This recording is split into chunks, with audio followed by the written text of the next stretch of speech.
నేను ముందు ఒక వీడియో పెడుతున్నాను, దాన్ని చూడండి, తర్వాత మాట్లాడుకుంటాం. 1000 రూపాయలు గ్యాస్ అంతే. ఎంత? 1000 రూపాయలు తీసుకోమన్నాడు, అదే తీసుకుంటున్నాను. ఓకే, అయినా చెప్పండి. విన్నారు కదా అతను చెప్పింది. నేను ఫోన్పేనే వేసిన అమౌంట్ కింద ఉంది చూడు, రేటు, గ్యాస్ రేటు. చూశారు కదా ఈ వీడియో. ఈరోజు నేను చిట్టమూరం పోయినాను, తిరుపతి జిల్లా చిట్టమూరు మండలానికి పోయినాను. గ్యాస్ తీసుకున్నాను భారత్ గ్యాస్లో, మురళకృష్ణ భారత్ గ్యాస్లో. 979 రూపాయల గ్యాస్ ఆన్లైన్లో చూపిస్తుంది. నేనే గోడాంగు పోయి స్వయంగా తీసుకున్నా.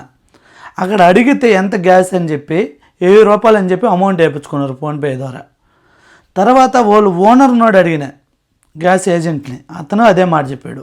కౌంటర్లో ఉన్న అతను అడిగితే ఆయన చెప్పినాడు నేను తీసుకుంటాను, నన్ను ఏం చేయమంటున్నాడు. దీనివల్ల చాలా మంది మోసపోతున్నారు. మామూలుగా అయితే డెలివరీ ఛార్జ్ హోమ్ డెలివరీ ఇవ్వాలి.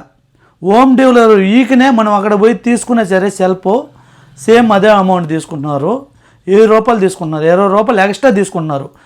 మామూలుగా అయితే మనం అక్కడ పోయి తీసుకున్న దాన్ని కూడా తగ్గియాల, తగ్గించేది కాకుండా 20 రూపాయలు పెంచి తీసుకుంటున్నారు, 7 రూపాయలు తీసుకుంటున్నారు. ఇది కరెక్ట్ కాదు. దీని గురించి మీరు ఏమనుకున్నారు ఏందన్నదో కామెంట్ చేయండి. గ్యాస్ తీసుకుంటారు కదా, మీ దగ్గర ఎక్కువ అమౌంట్ తీసుకుంటున్నారా లేదన్నదో మీ గ్యాస్ ఏజెంట్ ఎక్కడ ఏందన్నదో కామెంట్లో పెట్టండి. ఈ వీడియో మాత్రం షేర్ చేయండి. అలా తీసుకోవటం తప్పు. ప్రజలు చాలామంది దీనివల్ల మోసపోతున్నారు. 20 రూపాయలే కాదనుకున్నారు. 20 రూపాయలు ఎంతమంది దగ్గర ఎన్ని 20 తీసుకుంటారో ఒకసారి ఆలోచించండి. ఇలాంటి ఇన్ఫర్మేషన్ వీడియో కోసం మన మస్తాన్ మీడియాను ఫాలో అవ్వండి, లైక్ చేసి షేర్ చేయండి.